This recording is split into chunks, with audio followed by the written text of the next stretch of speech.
Psycho పోవాలి, psycho పోవాలి. జై హింద్.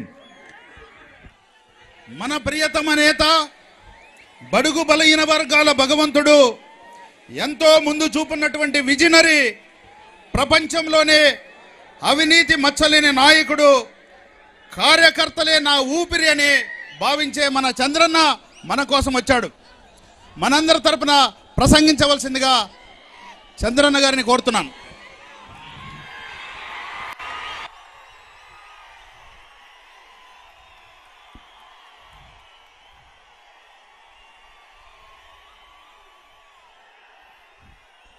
తమ్ముళ్ళు జెండాలు దించండి, జెండాలన్నీ దించాలి.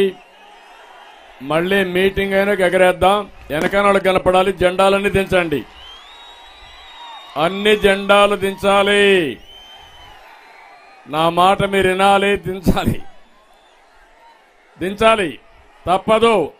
వెనకనాళ్ళు కనపడాలి, మీటింగ్ సక్సెస్ కావాలి. తమ్ముళ్ళు మీరు కూడా జెండాలు దించండి, అన్ని జెండాలు దించాలి. మళ్ళా మీటింగ్ అయిన తర్వాత ఎగరేద్దాం, ఇప్పుడు దించాలి.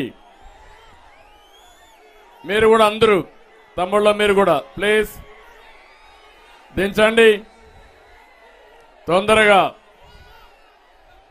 మడిచిపెట్టండి, అటే మడిచిపెట్టండి, చుట్టి పెట్టండి అని.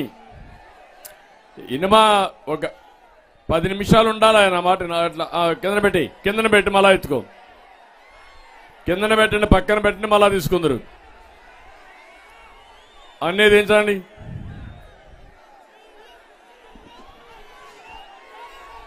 ఈరోజు పత్తికొండ సభ చూస్తున్నా. సైకో జగన్మోహన్ రెడ్డికి రాత్రి నిద్ర రాదు.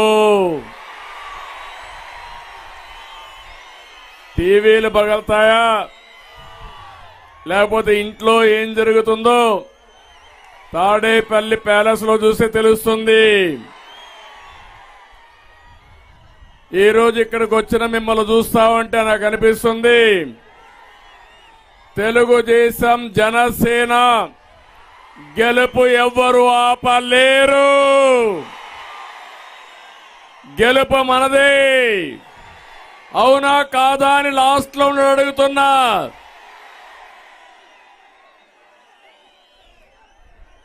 ఈ పత్తికొండ సభ తెలుగుదేశం పార్టీ ఇచ్చిన పిలుపు. రా కదిలిరా అంటే జన సముద్రంలా కదిలొచ్చారు మీరంతా. ఇంకో పక్క ఏదో మీటింగ్కి వచ్చినట్టు కనపడలేదు మీరు. రావణాసుడు దహనం తర్వాత పెద్ద ఊరేగింపుకో ఫంక్షన్కు వచ్చినట్టు పెద్ద ఎత్తున వచ్చారు మీరంతా. ఒక ప్రభుత్వం పైన నేను నా జీవితంలో ఇంత కోపం ఎప్పుడూ చూడలేదు. ఏం తమ్ముళ్ళు కోపంగా ఉన్నారా లేదా? ఏమమ్మా మీకు కోపం ఉందా లేదా? ఒక్క ఛాన్స్ అని నిండా మునిగిన మీలో ఒక బాధ, ఒక ఆవేదన, ఒక ఆక్రందన, ఒక ఆవేశం కనపడస్తా ఉంది. ఈ దెబ్బతో వైఎస్ఆర్ కాంగ్రెస్ పార్టీ ఫినిష్. నేను చూస్తున్నాను రోజు రోజుకి నేను ఇచ్చిన పిలుపు అందుకుంటున్నారు. ఈరోజు మంచి మధ్యాహ్నం నెల్లూరులో మీటింగ్ పెడితే విపరీతంగా వచ్చారు. నిన్న ఉరవకొండ, నిన్న సాయంత్రం, నిన్న ఉదయం పీలేరులో పెట్టాం. ఆ 2 మీటింగుల కంటే ఇంకా పెద్ద ఎత్తున ఈరోజు పత్తికొండ దద్దరిల్లింది. ఇది మామూలు మీటింగ్ కాదు. బాధుడికి బలైన ప్రజల గోడు వినిపిస్తా ఉంది మీ అందరిలో. ఉద్యోగం లేని యువత బాధ కనిపిస్తా ఉంది ఇక్కడే. సాగునీరు లేని రైతు వెద కనిపిస్తా ఉంది. ఇక్కడ పుట్టి వేరే ప్రాంతాలకు వలసపోవలసిన కర్మ మాకు వచ్చిందని మీలో ఆవేశం కనపడస్తా ఉంది. అందుకే వచ్చా, మీకు ఒక భరోసా ఇవ్వడానికి వచ్చా. ఈ కర్నూలు పార్లమెంట్ ని మళ్లీ బాగు చేసే బాధ్యత తెలుగుదేశం జనసేన తీసుకుంటాం. నేను ఒకే విషయం మిమ్మల్ని కోరుతున్నా. నేను చాలా ప్రభుత్వాలను చూశాను కానీ ఇలాంటి దుర్మార్గమైన ప్రభుత్వాన్ని నేను ఎప్పుడూ చూడలేదు. ఇక్కడ ఈ జిల్లాలో, పాత కర్నూలు జిల్లాలో 14 అసెంబ్లీ సీట్లు 2 పార్లమెంట్లు గెలిపించారు. నేను అడుగుతున్నా, మీకేమైనా వరగబెట్టారా అని అడుగుతున్నా. ఒక్క సాగునీటి ప్రాజెక్టులు చేశారా అని మిమ్మల్ని అడుగుతున్నా. ఒక ఇండస్ట్రీ తెచ్చారా అని మిమ్మల్ని అడుగుతున్నా. ఏ తమ్ముడికైనా ఉద్యోగాలు వచ్చాయని మిమ్మల్ని అడుగుతున్నా. ఇంకెందుకు తమ్ముళ్ళు ఆలస్యం? ఇంటికి పంపించే బాధ్యత మీ అందరిపైన ఉందా లేదా అని మిమ్మల్ని అడుగుతున్నాను. నిన్న మొన్న చూశారు, ఈ ముఖ్యమంత్రిని అభివృద్ధి చేయడం చేత కాదు, మీ జీవితాల్లో వెలుగు తేవడం చేత కాదు, సంపద సృష్టించడం అంతకంటే చేత కాదు. కన్నార్పకుండా అబద్ధాలు చెప్పడంలో దిట్ట. దానికి మాత్రం ఈయనకి PhD ఇవ్వాలి మనందరం కలిసి. ఒక విచిత్రమైన వ్యక్తి, ఒక సైకో, మానసిక సమస్యలుండే వ్యక్తి. అందుకే మనలందరినీ నిండా ముంచేశాడు. మళ్ళీ మీ దగ్గరికి వస్తాడు, మీ బిడ్డ అంటాడు. మీరు చెప్పాలి, నువ్వు మా బిడ్డ కాదు, ఈ రాష్ట్రానికి క్యాన్సర్ గడ్డవి, నువ్వు నాకు అవసరం లేదని మీరు చెప్పాలి. ఈ ప్రాంతం అంతా కూడా బీసీలో ఉన్నా కాదా అని మిమ్మల్ని అడుగుతున్నా. ఏ బీసీకైనా న్యాయం చేశాడా అని మిమ్మల్ని అడుగుతున్నా. మీ జీవితాల్లో మార్పు వచ్చిందా అని మిమ్మల్ని అడుగుతున్నా. 30 ఆదరణ, ఇంకా మిగిలిన 30 బీసీ కార్యక్రమాలన్నీ రద్దు చేశాడు. రద్దు చేసి ఇప్పుడు మళ్ళీ నా బీసీలు అంటాడు, నేను బీసీ బిడ్డ అంటాడు. నమ్మతారా అని మిమ్మల్ని అడుగుతున్నా. అందుకే తమ్ముళ్ళు, ఈరోజు మీరు ఒకసారి చూస్తే ఎప్పుడూ చూడనటువంటి సమస్యలు వచ్చాయి. ఈ ప్రాంతంలో ఎక్కడికి పోయినా, మన రాష్ట్రంలో గాని, కర్ణాటక గాని, హైదరాబాద్ గాని, కర్నూలు నుంచి వలసపోయిన వాళ్లే ఎక్కువ మంది ఉన్నారు. ఏంటి కర్మ?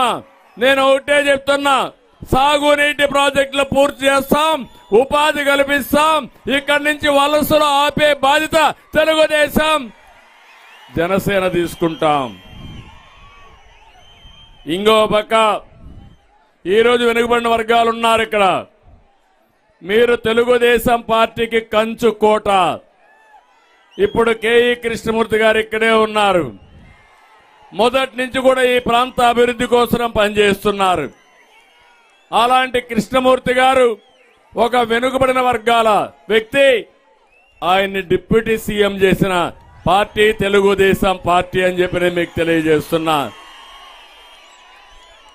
ఈ ప్రాంత అభివృద్ధి కోసం నిరంతరం పరితపించిన వ్యక్తి కేఈ కృష్ణమూర్తి గారు.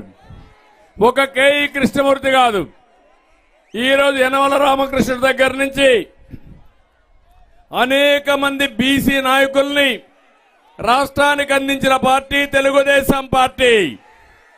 ఎమ్మెల్యేలు అందించాం. మళ్లీ హామీ ఇస్తున్నా, వెనుకబడిన వర్గాల్ని పైకి తీసుకొచ్చే బాధ్యత ఆర్థికంగా, రాజకీయంగా, సామాజికంగా అన్ని విధాలు ఆదుకునే బాధ్యత తెలుగుదేశం పార్టీదని చెప్పి నేను మీ అందరికీ హామీ ఇస్తున్నా. ఇంకో పక్కన ఈరోజు మీరు ఒక్క విషయం గుర్తుపెట్టుకోవాలి, బీసీల పైన ఎక్కువ దాడులు జరిగాయి. అమర్నాథ్ గౌడ్ అనే ఒక వ్యక్తి వాళ్ళ చెల్లెలికి అన్యాయం జరుగుతుందని, వేధింపులకు గురి చేస్తున్నారని అడిగిన నెపానికి అతన్ని తగలబెట్టే పరిస్థితికి వచ్చారు, సజీవ దహనం చేశారు. నేను అడుగుతున్నా ఈ ముఖ్యమంత్రిని, కనీసం ఆ కుటుంబాన్ని పరామర్శించారా అని మిమ్మల్ని అడుగుతున్నా. ఈరోజు వీళ్ళు చేసే తప్పుడు పనులు చూస్తే ఏమాత్రం భయం లేకుండా ఒక బీసీని చంపిన నేరస్తులు రోడ్డు మీద తిరిగే పరిస్థితికి వచ్చారు. అది ఈయన చేసే పని. కనీసం పరామర్శకు కూడా వెళ్ళని ముఖ్యమంత్రి బీసీ ద్రోహేమనా కాదా మీరే ఆలోచించాల్సిందిగా నేను మిమ్మల్ని కోరుతున్నా. నిన్నే చూశారు తమ్ముళ్ళు కోడి కత్తి కేసు, కోడి కత్తి సీను డ్రామా మీరే చూశారు. ఎంత దుర్మార్గం అంటే 5 ఏళ్ల నుంచి ఎక్కడున్నాడు? జైల్లోనే ఉన్నాడు. అదే వీళ్ళ బాబాయ్ చంపిన వ్యక్తి రోడ్డు మీద తిరిగే పరిస్థితికి వచ్చాడు. అంటే దీన్ని బట్టే మీకు అర్థమవుతుంది ఎలాంటి వ్యక్తి ముఖ్యమంత్రి అని. నేను ఒకటే మీ అందరినీ, ఈ ప్రాంతవాసులందరినీ కోరుతున్నా, ఈరోజు మనందరం ఇక్కడ సమావేశమయ్యాం. ఒక నిర్దిష్టమైన కార్యక్రమం కోసం ఆలోచిస్తున్నాం. నిన్ననే ముఖ్యమంత్రి గారు విశాఖపట్నంలో ఈ జగన్మోహన్ రెడ్డి సిద్ధం పెట్టాడు. మీ పార్టీని ఓడించడానికి ఇక్కడ ప్రజానీకం సిద్ధంగా ఉన్నారు. సిద్ధమా తమ్ముళ్ళు అని మిమ్మల్ని అడుగుతున్నా. యువత ఏం తమ్ముళ్ళు మీకు ఉద్యోగాలు వచ్చాయని మిమ్మల్ని అడుగుతున్నా. జాబ్ క్యాలెండర్ వచ్చిందా అని మిమ్మల్ని అడుగుతున్నా. డిఎస్సి పెట్టారా అని మిమ్మల్ని అడుగుతున్నా. ఈ యొక్క పార్టీని వైఎస్ఆర్ కాంగ్రెస్ పార్టీని ఓడించడానికి మీరు సిద్ధంగా ఉన్నారా లేదా అని మా యువతను కోరుతున్నా. నేను ఒకే ఒక మాట చెప్తున్నా మా తమ్ముళ్ళకి, తమ్ముళ్ళు జాబు రావాలంటే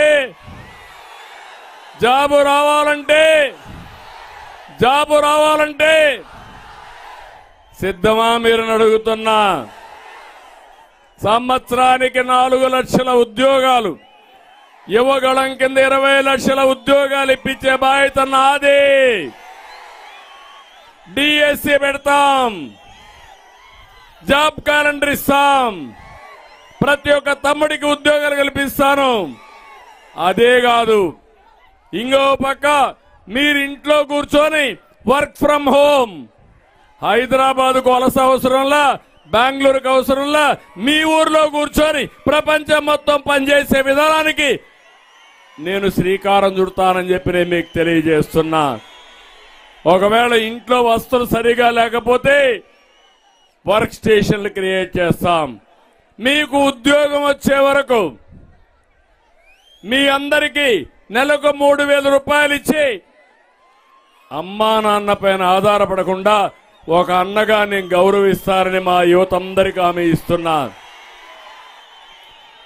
నేను ఒకటే మిమ్మల్ని కోరుతున్నా, 73 రోజులు ఉంది ఇంకా ఈ రోజు నుంచి. ఎక్కడ చూసినా యువత వీరోచితంగా ముందుకు వస్తున్నారు. ఇదే సీన్ కనపడుస్తుంది నాకు ఎక్కడికి పోయినా యువత. 72 రోజులు సైకిల్ ఎక్కండి. ఎక్కడికక్కడ తెలుగుదేశం జనసేన జెండాలు పట్టుకోండి. ఇంటింటికి వెళ్ళండి. తెలుగుదేశం జనసేన ప్రభుత్వం యొక్క ఆవశ్యకత చెప్పండి. 73 రోజులు మీరు పనిచేయండి. మీ భవిష్యత్తు బంగారు భవిష్యత్తు చేసే బాధ్యత నాదని మరొక్కసారి యువతను కోరుతున్నా. తమిళలో ఒక్క విషయం గుర్తుపెట్టుకోండి, నేను ఆ రోజు హైదరాబాదుకు చేసినటువంటి అభివృద్ధి ఈ రోజు కూడా బ్రహ్మాండంగా ముందుకు పోతా ఉంది. ఆ రోజు నేను ఇచ్చిన ఐటీకి ప్రాధాన్యత ఈరోజు తెలుగువారు ప్రపంచం అంతా రాణించే పరిస్థితికి వచ్చారు. మళ్ళీ నా ఆశ నా యువత పైన. మిమ్మల్ని ప్రపంచానికి అనుసంధానం చేస్తాను. మీ భవిష్యత్తు బంగారు భవిష్యత్తు చేసే బాధ్యత తెలుగుదేశం పార్టీదని మరొక్కసారి మీ అందరికీ హామీ ఇస్తున్నా. అదే సమయంలో ఇక్కడ మిమ్మల్ని చూస్తే జగన్మోహన్ రెడ్డి బిల్డప్ బాబాయ్ పెద్ద బిల్డప్ ఇస్తాడు, ఏమీ తెలియదు ఇతనికి.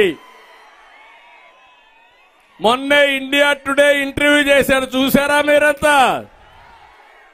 4,50,00,000 రూపాయలు ఖర్చు పెట్టాడు, ఇంటర్వ్యూ పెట్టించుకున్నాడు, అంతవరకు బాగానే ఉంది. చివరి నిమిషంలో క్వశ్చన్ పేపర్ మారిపోయింది. క్వశ్చన్ పేపర్ మారిపోయింది కాబట్టి ఆన్సర్ చేయలేకపోయాడు ముద్దబ్బాయి. అక్కడి నుంచి చూస్తే ఆయన అడిగిన క్వశ్చన్ చూస్తే బీకామ్ అంటే కూడా చెప్పలేని పరిస్థితిలో ఇతను వచ్చాడు. ఏం తమ్ముడు బీకామ్ అంటే మీరు చెప్పగలుగుతారా లేదా? మన ముద్దబ్బాయి ఎక్కడ చదివాడో నాకు తెలియదు కానీ బీకామ్ అంటే కూడా నీళ్లు నమిలే పరిస్థితికి వచ్చాడంటే అది ఈయన తెలివితేటలు. అలాంటి ముఖ్యమంత్రి వచ్చి బిల్డప్ మాత్రం సబ్జెక్ట్ చాలా వీక్, బిల్డప్ మాత్రం చాలా పీక్, సబ్జెక్ట్ ఏమీ ఉండదు. అది ఈయన పరిస్థితి అని చెప్పి కూడా నేను మీకు తెలియజేస్తున్నా. మన నియోజకవర్గంలో నంద్యాలలో ముస్లిం సోదరమణులు ఎక్కువగా ఉన్నారు. మీకేమైనా ప్రోగ్రాం ఇచ్చాడా అంటున్నా మీ ముఖ్యమంత్రి. సాక్షి టీవీకి, సాక్షి పేపర్కి 1000 కోట్ల రూపాయలు ఇచ్చిన ఈ ముఖ్యమంత్రి మైనారిటీలకు ముఖ్యమైన ప్రోగ్రాముల్ని రంజాన్ తోఫా గాని, అదే మరిగా దుకాన్ మకాన్ గాని, దుల్హాన్ గాని అన్ని రద్దు చేసే పరిస్థితికి వచ్చాడు. అంటే మైనారిటీల్ని నిర్లక్ష్యం చేసే పరిస్థితికి వచ్చాడు. ఈయన కావాలని కొంతమందిని సలహాదారులు పెట్టుకున్నాడు, వాళ్లకు 100 కోట్ల రూపాయలు ఖర్చు పెడుతున్నాడు. కానీ పేద ముస్లింలకు మాత్రం ఓటు బ్యాంక్ గా చూశాడు తప్ప ఎవరికి ఏం చేసే పరిస్థితిలో లేడు. నిన్నే మీరు చూశారు నంద్యాలలో అబ్దుల్ సలాం వేధించి ఆ వేధింపులు భరించలేక ఆయన కుటుంబం ఆత్మహత్య చేసుకున్నారు, బలవంతంగా చనిపోయారు. రైల్వే ట్రాక్ కింద పిల్లల్ని కట్టేసి పెట్టి ఆయన కూడా అక్కడ ఆత్మహత్య చేసుకున్నాడంటే ఎంత అరాచకమో ఒకసారి చూడాల్సిందిగా నేను మిమ్మల్ని కోరుతున్నా. అంటే కనీసం కర్నూలుకి ఎన్నోసార్లు వచ్చాడు, ఎప్పుడైనా ఆ కుటుంబాన్ని పరామర్శించాడా, వాళ్ళకి సానుభూతి తెలియజేశాడా? అలాంటి ముఖ్యమంత్రి రాష్ట్రానికి అర్హుడా అని మిమ్మల్ని అడుగుతున్నా. నేను అందుకని ఈరోజు ఇంకొక విషయం మీరు చూడండి. ఈయన అంటున్నాడు, నిన్న కూడా చెప్పాడు, ఒకప్పుడు అన్నాడు వైకాంట్ 175 అన్నాడు. ఇప్పుడు నిన్న మొన్న కూడా చూస్తున్నారు అన్ని గెలుస్తానంటున్నాడు, కుప్పం నుంచి ఇచ్చాపురం వరకు. కాదు, నేను సవాలు విసురుతున్నా, ఈ పత్తికొండలో కాసుకోమని అంటున్నా. నీ పులివెందల ముందు గెలువు, తర్వాత నేను చూస్తానని చెప్పి సవాలు విసురుతున్నా.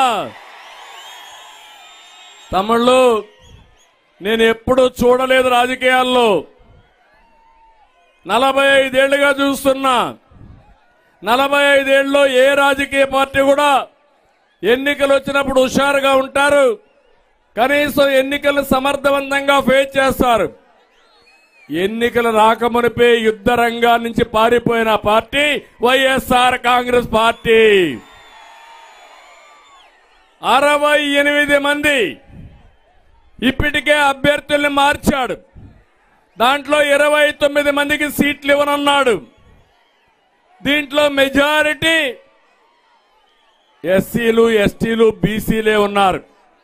నేను అడుగుతున్నా, ఈరోజు ఇక్కడంతా రౌడీజం చేస్తున్నారు, దోపిడీ చేస్తున్నారు, వాళ్ళని మాత్రం మార్చడం లేదు. ఎవరైతే బీసీలు ఉన్నారో వాళ్ళని మార్చే పరిస్థితికి వచ్చాడు. ఈరోజు 10 మంది మంత్రులు పోటీ చేయడం లేదు, అందులో 9 మంది బలహీన వర్గాలే ఉన్నారు. అంటే నీ ప్రభుత్వంలో మంత్రులకు ఉండే గౌరవం ఇది. ఇంకో పక్క ఎమ్మెల్యేని ట్రాన్స్ఫర్లు చేస్తున్నాడు. ఈ ఊర్లో చెత్త, ఇంకొక ఊర్లో బదిలీ. ఏం తమ్ముళ్ళు, ఒక ఊరు చెత్త ఇంకొక ఊరు బంగారం అవుతుందా అని మిమ్మల్ని అడుగుతున్నా. దీనికి మీరు ఆమోదిస్తారా అని మిమ్మల్ని అడుగుతున్నా. అంటే ఈ ముఖ్యమంత్రి రాష్ట్రాన్ని దోపిడీ చేశాడు. వీళ్ళ ఎమ్మెల్యేలకు లైసెన్సులు ఇచ్చాడు. ఎక్కడికక్కడ అడ్డదోపిడీ చేశారు. చేసి ఈరోజు వాళ్ళ వల్ల చెడ్డ పేరు వచ్చింది కాబట్టి నిన్ను మారుస్తానంటున్నాడు. వాళ్ళ కాదు మార్చవలసింది. నువ్వు నీ ఎమ్మెల్యేలు నమ్మడం లేదు, నీ ఎమ్మెల్యే ప్రజలు నిన్ను నమ్మడం లేదు.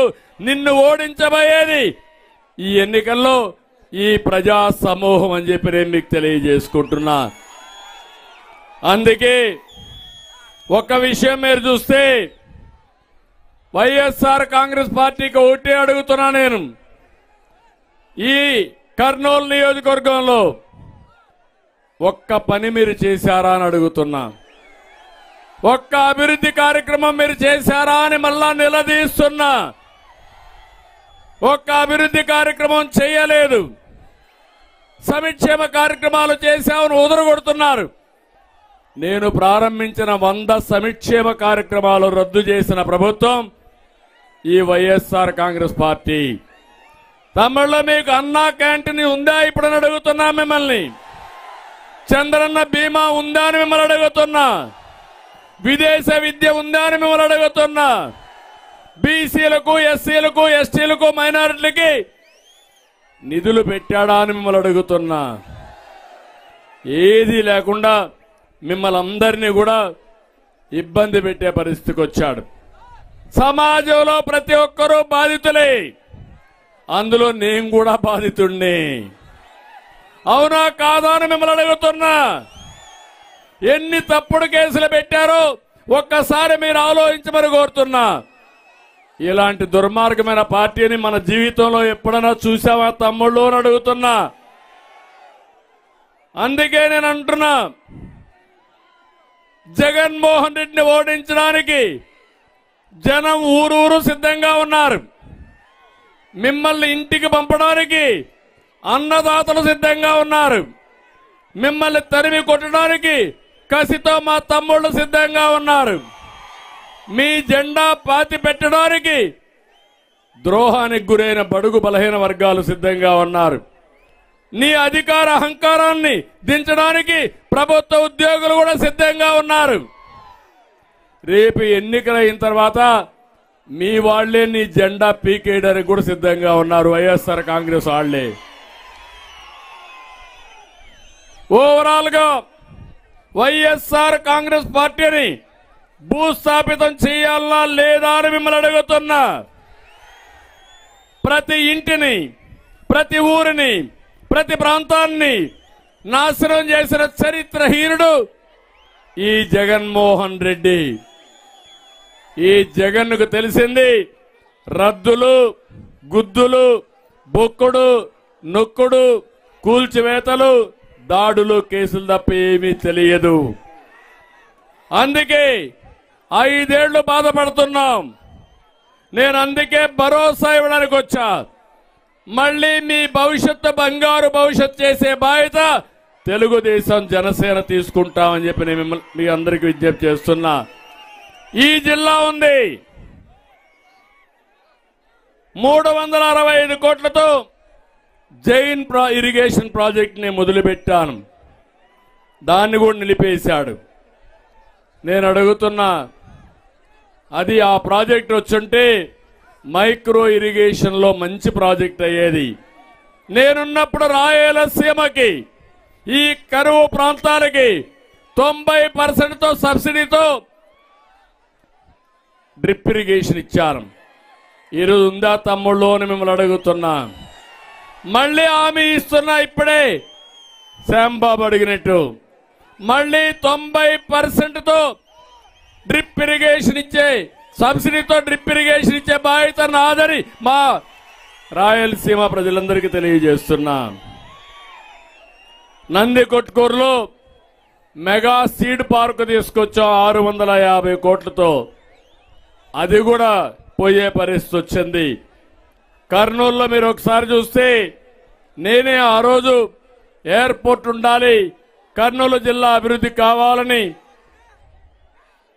90 కోట్ల రూపాయలతో 18 నెలల్లో ఎయిర్పోర్ట్ కూడా కట్టాం. ఇంకో పక్క ఓర్వకల్లో ఇండస్ట్రియల్ టౌన్షిప్ క్రియేట్ చేశాం. ఆ రోజు నేను ఒకటే చెప్పాను, కర్నూలుని అభివృద్ధి చేయడం కోసం హైకోర్టు బెంచ్ కూడా ఇక్కడ పెడతానని చెప్పిన పార్టీ తెలుగుదేశం పార్టీ. ఇతను వచ్చి మాయ మాటలు చెప్పాడు, ఏది పెట్టే పరిస్థితి లేదు. మళ్ళీ హామీ ఇస్తున్నా, కర్నూలులో హైకోర్టు బెంచ్ పెట్టే బాధ్యత తెలుగుదేశం పార్టీ తీసుకుంటామని చెప్పి కూడా నేను మీకు తెలియజేస్తున్నా. ఈరోజు ఇక్కడ నేను చూస్తున్నాను, విండ్ ఎనర్జీ, గాలితో కరెంటు తీయడం. ఈ కర్నూలు జిల్లాని సోలార్ గాని విండ్ ఎనర్జీ గాని చేసి మీకు ఎలాంటి ఇబ్బందులు లేకుండా చేయాలని, కరెంటు ఛార్జీలు తగ్గించాలని ఆలోచించాను. నేను ఈరోజు అడుగుతున్నా మిమ్మల్ని, ఈ ముఖ్యమంత్రి చెప్పింది కరెంటు ఛార్జీలు తగ్గిస్తానని చెప్పాడు, తగ్గించాడా తమ్ముళ్ళు అని మిమ్మల్ని అడుగుతున్నా. 9 సార్లు పెంచాడు, అవునా కాదా అని మిమ్మల్ని అడుగుతున్నా. ఒకప్పుడు 200 రూపాయలు కరెంటు ఛార్జీ, ఇప్పుడు ఎంత ఉందా అని మిమ్మల్ని అడుగుతున్నా. 1000 రూపాయలు అవునా కాదా అని మిమ్మల్ని అడుగుతున్నా. అంటే ఇష్టానుసారంగా కరెంటు ఛార్జీలు పెంచి అవినీతికి పాల్పడి మిమ్మల్ని అందరినీ దగా చేసే పరిస్థితికి వచ్చాడు. మళ్ళీ హామీ ఇస్తున్నా, కరెంటు ఛార్జీలు పెంచకుండా నాణ్యమైన కరెంటును మీకు ఇచ్చే బాధ్యత తెలుగుదేశం పార్టీ తీసుకుంటామని మీ అందరికీ హామీ ఇస్తున్నా. ఇంకో పక్క ఈ కర్నూలు జిల్లాలో సోలార్ విండ్ కరెంటు తయారు చేస్తాం, పంప్డ్ ఎనర్జీ కూడా పెడతాం. సబ్ స్టేషన్ వారిగా కరెంటు తయారు చేసుకుని అక్కడనే సమర్థవంతంగా ఎంత కరెంటు వినియోగానికి కావాలనో ఇచ్చే బాధ్యత తెలుగుదేశం పార్టీ తీసుకుంటామని కూడా మీకు హామీ ఇస్తున్నా.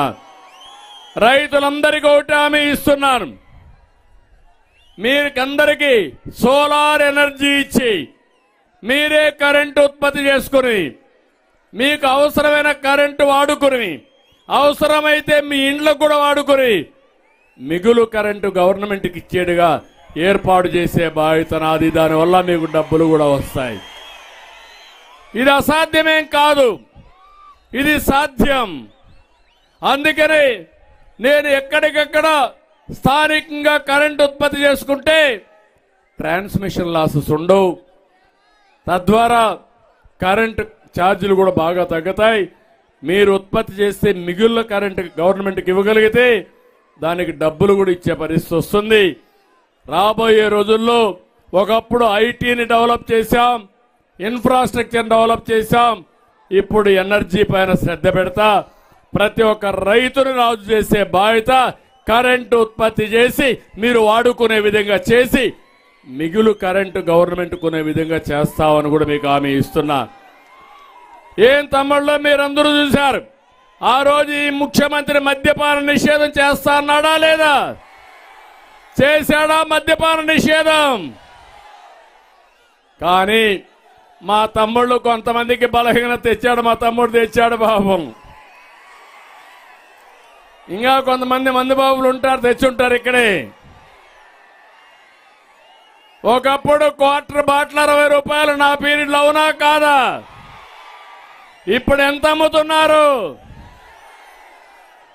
అది కూడా నాసిరకం, అవునా కాదా? కర్ణాటకలో ఆ బ్రాండ్ ఉందా? తెలంగాణలో ఈ బ్రాండ్లు ఉన్నాయా? ఇక్కడ మాత్రం జగన్ రెడ్డి బ్రాండ్లు ఉన్నాయా, అవునా కాదా అని మిమ్మల్ని అడుగుతున్నా. మద్యపాన నిషేధం పెడితేనే ఓటుకు వస్తారని చెప్పాడా లేదా? మాట తప్పాడా లేదా? ఓటు అడిగే హక్కుందా ఈ ముఖ్యమంత్రికి? ఏం తమ్ముళ్ళు అందరూ సిద్ధంగా ఉన్నారా? నేను అడుగుతున్నా, 150 రూపాయలు ఎవరికి పోతుందా? డబ్బులు ఎవరికి పోతుంది? ఎవరికి పోతుంది? అంటే మీ రక్తాన్ని తాగే జలగా ఈ జగన్మోహన్ రెడ్డి. కోపం లేదా మీకని అడుగుతున్నా నేను. ఇప్పటికైనా మీలో ఒక ఆలోచన వచ్చిందా అని మిమ్మల్ని అడుగుతున్నా. మీ ఊర్లో ఇసుక ఉంది, ఏం తమ్ముళ్ళు మీకు దొరుకుతా ఉందే ఇసుక? నేనున్నప్పుడు ఉచితంగా ఇసుక ఇచ్చానా లేదా?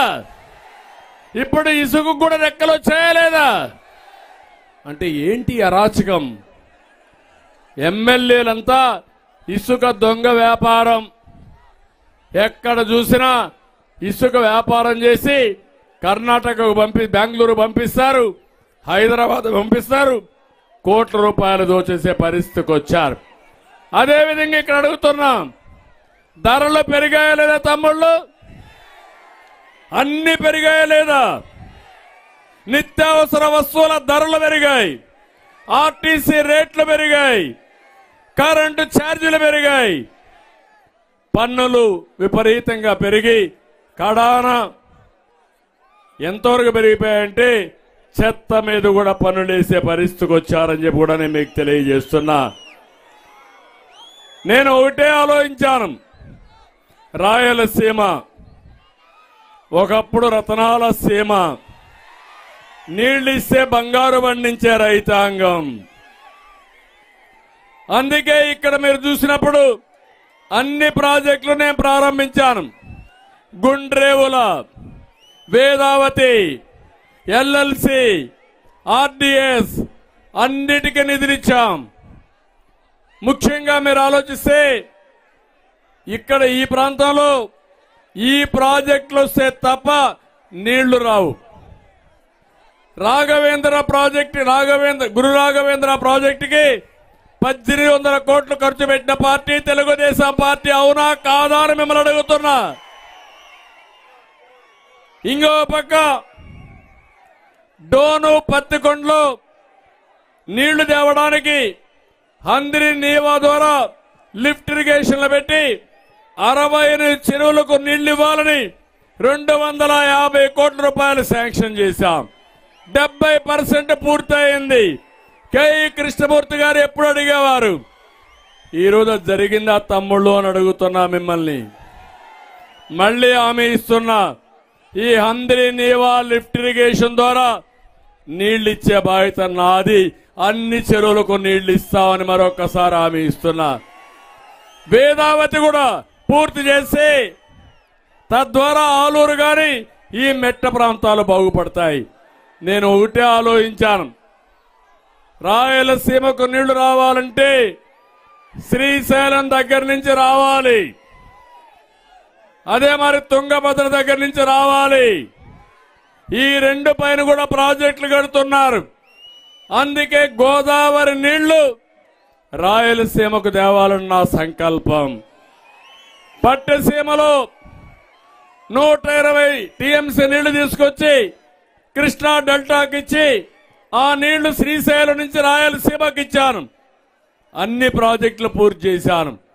ఇంకో పక్క ఆలోచిస్తే గోదావరి నీళ్లు బనకచెర్లకు తీసుకొచ్చి తద్వారా రాయలసీమను అనుసంధానం చేసి ఒక్క కర్నూలు పార్లమెంటుకు మాత్రం ఇబ్బంది ఉంది కాబట్టి ఆర్డిఎస్, గురు రాఘవేంద్ర, లేకపోతే గుండ్రేవుల, ఎల్ఎల్సి ఇవన్నీ పూర్తి చేసుకుంటే దీనికి కూడా ఇబ్బంది ఉండదని ఆలోచించాను. అన్ని పోయే పరిస్థితికి వచ్చింది. మళ్ళీ ఒకే మాట హామీ ఇస్తున్నా, గోదావరి జలాలను రాయలసీమకు తీసుకొస్తాం. ప్రత్యేకంగా కర్నూలు పైన శ్రద్ధ పెడతాను. కర్నూలుకు నీళ్లు తెచ్చి ఈ ప్రాంతంలో వలసలు నివారించడమే కాకుండా మీ జీవితాలకు వెలుగు తీసుకొచ్చే బాధ్యత తెలుగుదేశం పార్టీది. ఇలాంటి పనులన్నీ చేయాలంటే మీలో కూడా ఒక మార్పు రావాల్సిన అవసరం ఉంది. అందుకే నేను మిమ్మల్ని అందరినీ కోరుతున్నా, ఈరోజు కొత్తగా ఒకసారి చూస్తే జగన్మోహన్ రెడ్డి చెప్తున్నాడు, ప్రజలే నా స్టార్ క్యాంపైనర్స్ అని. నేను చెప్తున్నా, ఈరోజు పత్తికొండ చూసిన తర్వాత ఈ ప్రజలే నీ పతనానికి స్టార్ క్యాంపైనర్స్. ఈ రాష్ట్రంలో 5 కోట్ల మంది నీ బాధితులే. 5 కోట్ల మంది నీకు వ్యతిరేకంగా స్టార్ క్యాంపైనర్స్ గానే ఉంటారు.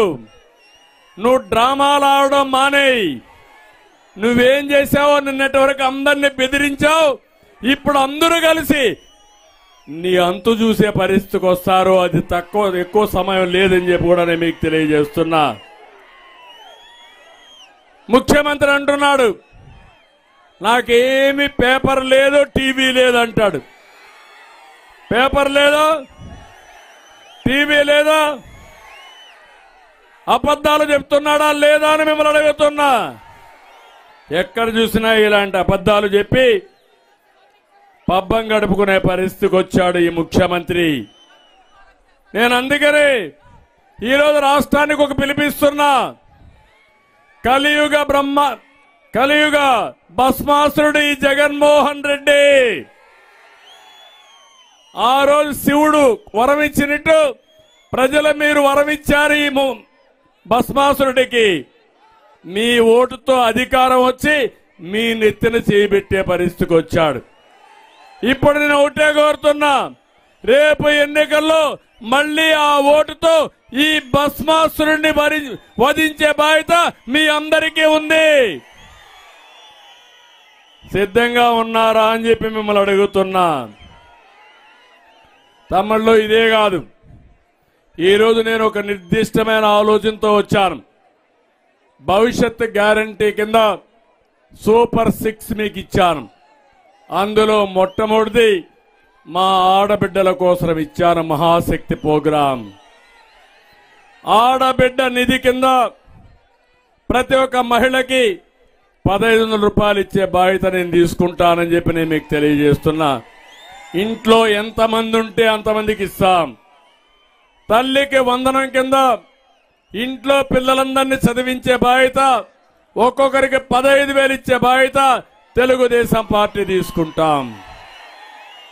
మూడోది, ధరలు పెరిగాయి, ధరలు తగ్గిస్తాం. అదే సమయంలో 3 గ్యాస్ సిలిండర్లు ఉచితంగా ఇచ్చే బాధ్యత తెలుగుదేశం పార్టీది. ఇది కాకుండా మీకెవ్వరికి ఖర్చులు ఇబ్బంది లేకుండా ఆడబిడ్డలకు ఉచితంగా ప్రయాణ సౌకర్యం ఆర్టీసీలో కల్పిస్తాం. ఇది చేస్తాం. ముందే చెప్పా యువగళం కింద మా తమ్ముళ్ళకి ఏం చేస్తామని. రైతుల కోసం అన్నదాత కింద 20,000 రూపాయలు ఇస్తాం. మళ్ళీ డ్రిప్ ఇరిగేషన్ తెస్తాం. 90% సబ్సిడీ ఇస్తాం. రైతుల్ని పూర్తిగా ఆదుకునే బాధ్యత తెలుగుదేశం పార్టీది. ఇంటింటికి సురక్షిత మంచినీటి పథకం తీసుకొచ్చి ప్రతి ఒక్క ఇంటికి కూడా కొళాయి ద్వారా ప్రొటెక్టెడ్ వాటర్ స్కీమ్ ద్వారా నీళ్లు ఇస్తామని చెప్పి కూడా నేను మీకు తెలియజేస్తున్నా. బీసీల కోసం ఏదైతే బీసీ రక్షణ చట్టం తీసుకొస్తాం, సప్లాన్ పెడతాం. మిమ్మల్ని పూర్తిగా ఆదుకునే బాధ్యత తెలుగుదేశం పార్టీ, జనసేన తీసుకుంటాం. ఎస్సీలకు కూడా ఒక విషయం చెప్తున్నాను. సామాజిక న్యాయం చేసిన పార్టీ తెలుగుదేశం పార్టీ. 95-96లో ఎస్సీల్లో ఏబిసిడి రిజర్వేషన్లు కేటగరైజేషన్ తీసుకొచ్చాను. మాలా, మాదిగా, అదే మరిగా మిగిలిన వర్గాలన్నీ కూడా నేను ఆ రోజే ఏబిసిడి కేటగరైజేషన్ తెచ్చాను. నేను తీసుకొచ్చిన కేటగరైజేషన్ వల్ల మాదిగలకు చాలా వరకు న్యాయం జరిగింది. ఉద్యోగ అవకాశాలు వచ్చాయి, ఉపాధి అవకాశాలు వచ్చాయి. మీకు న్యాయం చేసిన పార్టీ తెలుగుదేశం పార్టీ. ఇటీవల ప్రధానమంత్రి గారు చెప్పారు, మేం కూడా కేటగరైజేషన్ ఎస్సీలకు చేస్తామని. ఈరోజు నేను హామీ ఇస్తున్నా, మళ్ళా మాదిగలకు న్యాయం చేసే విధంగా సామాజిక న్యాయం కోసం మేము కట్టుబడి ఉన్నాం. కేటగరైజేషన్ చేసి మీకు న్యాయం చేపిస్తామని మరొక్కసారి మీ అందరికీ హామీ ఇస్తున్నా. ఇలాంటి ప్రోగ్రాములు చేసి మైనారిటీస్ ఆదుకుంటాం.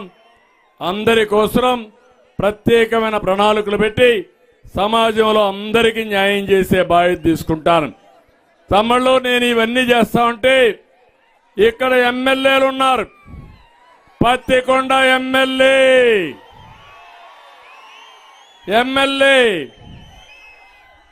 ఫ్యామిలీ మాఫియాకు అధినేత్రి. నియోజకవర్గాన్ని బంధువులకు అందరికీ పంచిపెట్టారు. పాపం వసూళ్లు, సెటిల్మెంట్లు పత్తి కొండని ఆనకొండ మారిగా మేసేస్తున్నారు మొత్తం కలిసి. చెర్ల కొత్తూరుకు చెందిన దళిత భూములు అనుచరులు కొట్టేశారు. కప్పం కట్టలేదని రైల్వే కాంట్రాక్టర్ పైన దాడి చేశారు. వాహనాలు కూడా దొంగిలించకపోయారు. అవే కాకుండా ఒకటి రెండు కాదు, చాలా ఆరోపణలున్నాయి. ఇక్కడ మీరు చూస్తే అంగన్వాడీ సూపర్వైజర్ పోస్ట్కి ఎంత రేటు తమ్ముళ్ళు? 10 లక్షలు. అవునా కాదా? ఇంకో పక్క విద్యుత్ శాఖలో విద్యుత్ ఆపరేటర్ పోస్ట్కి ఎంత రేటు తమ్ముళ్ళు? దానికి కూడా ఒక రేటు. ప్రతి ఒక్క పోస్టుకు ఒక రేటు. ఇంకో పక్క చెరువుల మరమ్మత్తు పేరిట చెరువుల్లో ప్రొక్లైన్లు పెట్టి మట్టి తవ్వకాలు చేసి కోట్లాది రూపాయలు తినేయడం.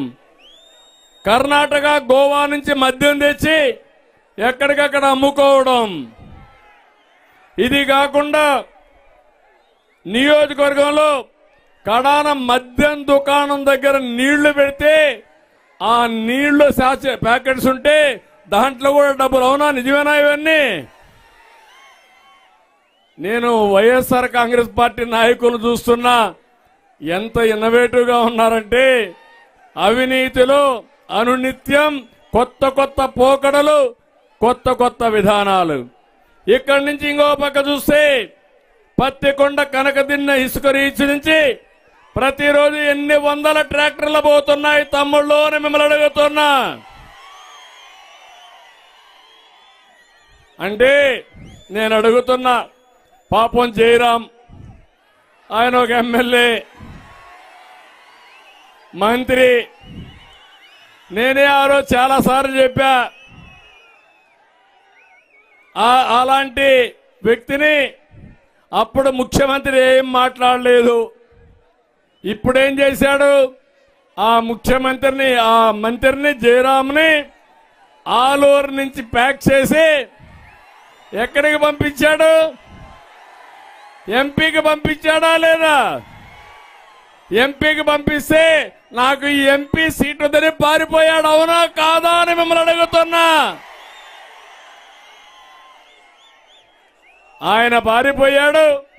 నేను అడుగుతున్నా ముఖ్యమంత్రిని, ఇక్కడ ఎమ్మెల్యే పత్తికొండ ఎమ్మెల్యే పైన అంత ప్రేమేంటి ముఖ్యమంత్రి గారు నీకని అడుగుతున్నా. అవినీతి క్వీన్ పైన ప్రేమ. పాపం బెంజ్ మంత్రి ఒకప్పుడు నేనే ఎగతాళి చేశా జయరాంని. ఆయన మాత్రం ఇంటికి పంపించేసే పరిస్థితి వచ్చాడు. ఆయన ఒకటే చెప్పాడు, నేను ఇంక సస్తే కూడా ఈ పార్టీలో ఉండనని దండం పెట్టి పారిపోయిన వ్యక్తి, పార్లమెంట్ వద్దన్న చెప్పే వ్యక్తి ఈ జయరాం. ఇక్కడే మన ఎంపీ ఉన్నాడు. ఎంపీ కూడా చెప్పేశాడు, కర్నూలు ఎంపీ, నేను పోటీ చేయనని అస్త్ర సన్యాసం చేశాడా లేదా అని మిమ్మల్ని అడుగుతున్నా. అంటే బీసీలకు ఒక రూలు, ఈయన మనుషులకు ఒక రూల్. అవునా కాదా? ఇంకో పక్క ఇక్కడే ఆదోళన ఉన్నాడు సాయి ప్రసాద్ రెడ్డి, గొప్ప నాయకుడు. ఎక్కడ చూసినా భూ కబ్జాలు, ఏ దొరికితే దాన్ని అడ్డంగా భోంచేస్తాడు. మట్కా వసూళ్లు రాబట్టలో దిట్ట, గుట్కా మద్యంలో ఆదాయం పెంచడంలో సమర్థుడు. ఆదోని క్రికెట్ బెట్టింగ్కి ఈయన ఒక పెద్ద నాయకుడు. కొడుక్కి భూ కబ్జాలు, సెటిల్మెంట్లు, భార్యకు రిజిస్ట్రార్ ఆఫీసులో లంచాల వసూళ్లు అన్ని అప్పచెప్పేశాడు. గొప్పళ్లే కదా వీళ్ళు. ఆయన మాత్రం సీటు మార్చడు. మార్చాడా సీటు? ఆయన మార్చకపోతే మీరేం చేస్తారు? ఇంటికి పంపిస్తారా లేదా మీరు?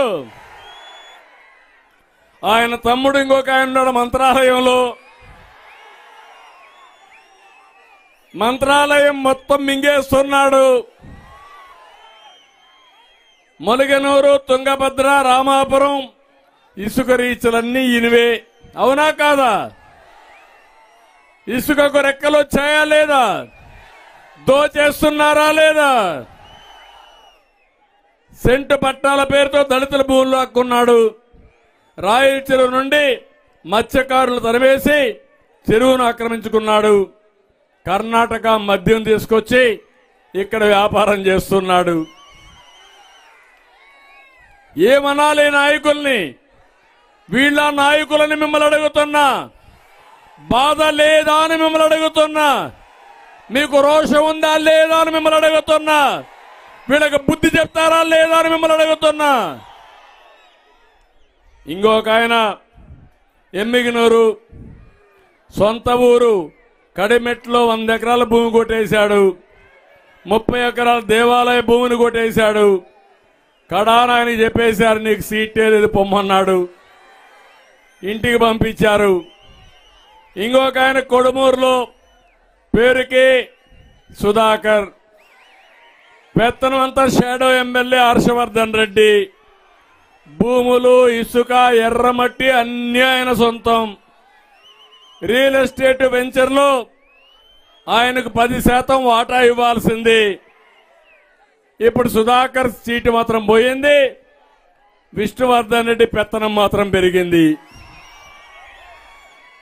ఎక్కడో ఉండి ఆయన తీసుకొచ్చి ఇక్కడ పెట్టాడు ఎమ్మెల్యేల ట్రాన్స్ఫర్లో. ఇంకో పక్కన కర్నూలులో ఒక ఆయన ఉన్నాడు, ఎమ్మెల్యే హఫీజ్ ఖాన్, అవినీతిలో కింగ్ ఖాన్. గొప్ప నాయకుడు, ఎక్కడ దొరికినా ఆయనకే డబ్బులు కావాలి. ఆయన చూస్తే కర్నూలులో 1 ఎకరా 50 సెంట్లు సుల్తానియా మసీదు సంబంధించిన ఒక భూమిని కొట్టేశాడు. చిన్న దేవరపాడులో 100 కోట్లు విలువ చేసి 59 ఎకరాలు వెంచర్లు వేసుకొని అమ్మేశాడు. పందిపాడులో 12 ఎకరాలు భూమిని ఆక్రమించుకున్నాడు. భూమి కనపడిస్తే ఆంఫట్, ఆయన మాత్రమే యాక్షనే లేదు. నేను అడుగుతున్నా తమ్ముళ్ళు, ఇవన్నీ మీకు అర్థమైనాయా అని మిమ్మల్ని అడుగుతున్నా. ఇలాంటి ఎమ్మెల్యేలు మనకు అవసరమా అని మిమ్మల్ని అడుగుతున్నా. నీతివంతమైన ప్రభుత్వం కావాలా లేదా అని మిమ్మల్ని అడుగుతున్నా. మార్పుకు మీరు సిద్ధమా అని మిమ్మల్ని అడుగుతున్నా. అందుకే ఇక్కడికి వచ్చినప్పుడు సాగునీటి ప్రాజెక్టులు పూర్తి చేసే బాధ్యత నాది. మిర్చి రైతులను ఆదుకునేదానికి ఆదోన్లో మిర్చి యార్డు కావాలని, కోల్డ్ స్టోరేజ్లు కావాలన్నారు, అవి కూడా పెట్టిస్తాం. ఎమ్మిగనూరులో టెక్స్టైల్ పార్క్ నిర్మిస్తే 30,000 మందికి ఉద్యోగాలు వస్తాయి. నేను ఇంత మునుపు కూడా చేసేదానికి ముందుకు వెళ్ళాం. మళ్ళీ దీన్ని పూర్తి చేస్తామని చెప్పి కూడా నేను మీకు తెలియజేస్తున్నా.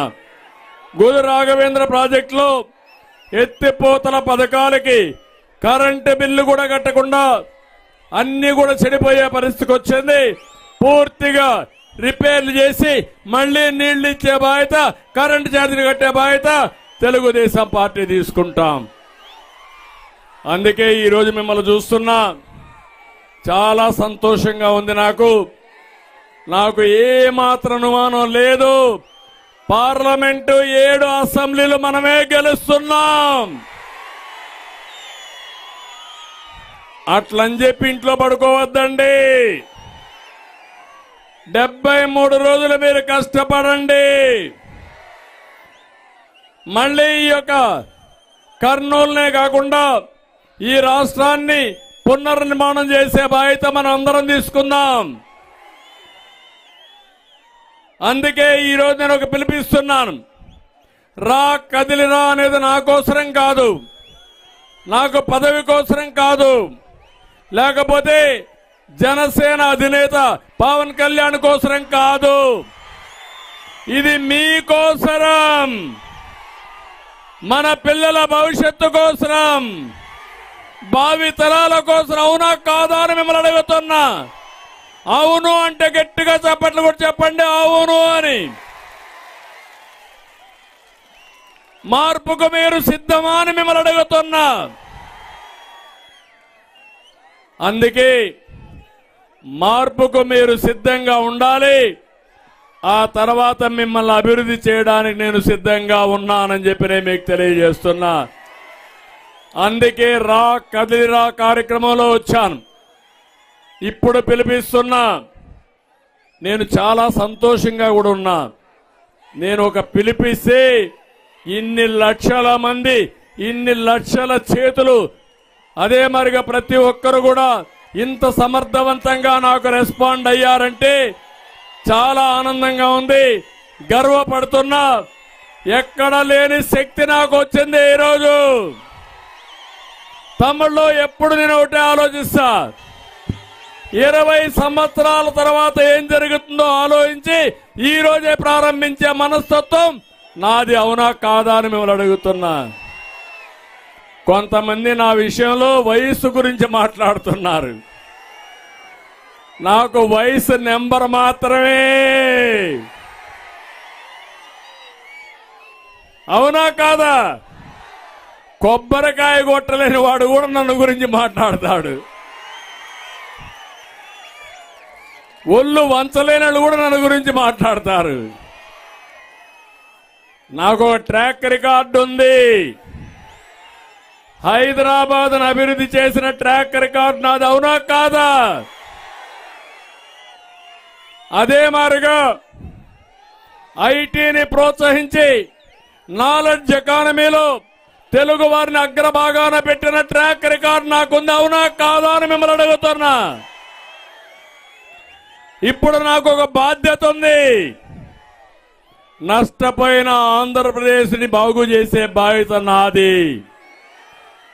అందుకే 19లో నేను ఆలోచించాను.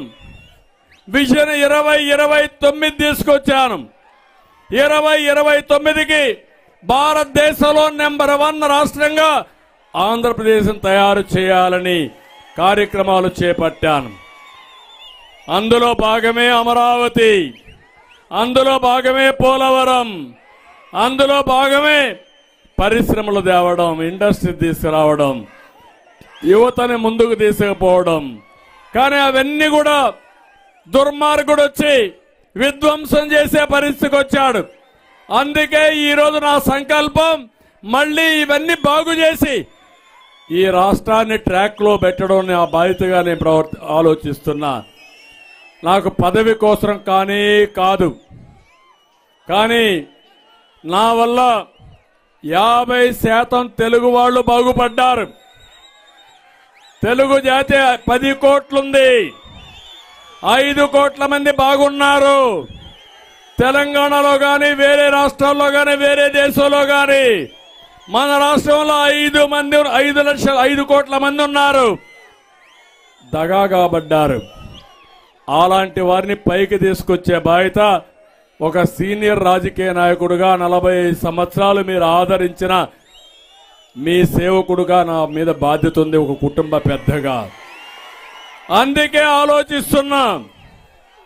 నా అనుభవం, నా కష్టంతో ఇంత మునుపు పనిచేసిన దానికంటే కూడా 5 రెట్లు ఎక్కువగా పనిచేస్తా. 5 ఏళ్లలో మళ్లీ ట్రాక్ లో పెట్టి ముందుకు తీసుకుపోయే బాధ్యత నాది. నా మీద మీకు నమ్మకం ఉందా అని అడుగుతున్నా. నమ్మకం ఉందంటే గట్టిగా చప్పట్లు కూడా చెప్పండి ఉందని. ఆశీర్వదిస్తారా అని అడుగుతున్నా, మిమ్మల్ని సహకరిస్తారా అని మిమ్మల్ని అడుగుతున్నా. అందుకే 5 కోట్ల మంది స్టార్ క్యాంపెయినర్స్ కావాలి. ఈ రోజు నుంచి ఒక టీ కొట్టులో, ఒక బస్సులో ప్రయాణం చేసేటప్పుడు, ఒక రచ్చబండ మీద మీరు చర్చ చేయమని మిమ్మల్ని అందరినీ కోరుతున్నా. నేనేం చేశాను, ఇప్పుడు ఇతను వచ్చి ఏం చేశాడు, మీకు లాభమా నష్టమా బేరే చేసుకోండి. నేను చేసింది కరెక్ట్ అయితే మళ్ళీ చేస్తానని నమ్మకం ఉంటే ప్రతి ఒక్కరూ ముందుకు రమ్మని మనస్ఫూర్తిగా కోరుతున్నా. అది మీరు చేయండి. మళ్ళీ రాష్ట్రాన్ని అభివృద్ధి చేసి ప్రపంచంలోన తెలుగు కమ్యూనిటీని నెంబర్ 1 కమ్యూనిటీగా చేయాలనేది నా ఆకాంక్ష. రెండోది, పేదరికం లేని సమాజాన్ని నిర్మాణం చేయాలనేది నా ఆశయం. పేదరిక నిర్మూలన సాధ్యం. అందుకనే మనుషులే మన యొక్క ఆస్తిగా భావించి ఈ పేదవాళ్ళని పైకి తీసుకొచ్చే బాధ్యత నాది. నాకు సహకరించే బాధ్యత, ఆశీర్వదించే బాధ్యత మీదని మరొక్కసారి విజ్ఞప్తి చేసుకుంటూ చేస్తారని చెప్పి ఆశిస్తూ, ఇప్పుడు మన బిడ్డల ఉద్యోగాల కోసం అంటే రా కదిలిరా అని గట్టిగా చెప్పాలి. మన బిడ్డల ఉద్యోగాల కోసం కదిలిరా ఇంకా గట్టిగా చెప్పాలి, పిడికిలి బిగించి చెప్పాలి. లాస్ట్ లో ఉన్నది కూడా చెప్పాలి. మీరు రావడం కాదు, ఊర్లో ఉండే ప్రతి ఒక్కరిని కలుపుకొని వెళ్ళాలి. కుటుంబాలు ఒకటి కావాలి, గ్రామాలు ఒకటి కావాలి, తాలూకాలు ఒకటి కావాలి. అందరం కలిసి ముందుకు నడవాలి, రాష్ట్రాన్ని కాపాడుకోవాలి. డ్రిప్ సబ్సిడీలు పునరుద్ధరణ కోసం రా కదిలిరా, డ్రిప్ ఇరిగేషన్ కోసం రా కదిలిరా, సైకో పాలన అంతం కోసం రా కదిలిరా, బడుగు బలహీన వర్గాల జీవితాల్లో వెలుగు కోసం రా కదిలిరా, రాతి యుగం పోవాలి, స్వర్ణయుగం రావాలి. రా కదిలిరా, గట్టిగా చెప్పాలి, రాతి యుగం పోవాలి.